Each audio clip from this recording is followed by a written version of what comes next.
Hi friends, இன்றைக்கி வந்து நாகப்பழத்தோட ஒரு 2-3 டிப்ஸ் நான் சொல்ல போகிறேன். எனக்கு தெரிஞ்ச டிப்ஸு.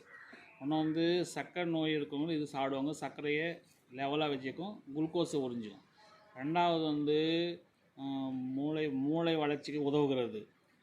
மூட்டு வலிக்கும் உதவுகிறது. எதிர்ப்பு சக்தியை குறைக்கிறது. தன்மையை மூட்டு வலிக்கும் நிவாரணம் தருகிறது. மூளையை செயல்படுத்தவும் உதவுகிறது. அதுக்கடுத்து எலும்புகளுக்கும் அது இரும்பு சக்தி சுண்ணாம்பு சத்து அதிகமாக இருக்கிறதால் எலும்புகளுக்கு வலிமை தருகிறது. உடல் எடையை குறைக்கிறது.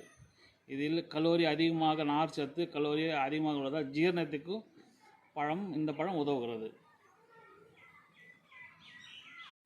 இந்த பழம் வருஷத்தில் ஒரு முறை தான் காய்க்கும். அது இப்போது ஜூன் மாதம் கிடைக்கிது. இப்போது எங்கள் பால் நிறையா இருக்குது. இந்த பழத்தை சாப்பிட்டு ஆரோக்கியமாக உடலை வச்சுக்கோங்க. ஆஸ்பத்திரி கொடுக்குற காசை விட பழத்தை வாங்கி சாப்பிட்டு உடல் எடையாக ஆரோக்கியமாக வச்சுக்கோங்க. பாய்.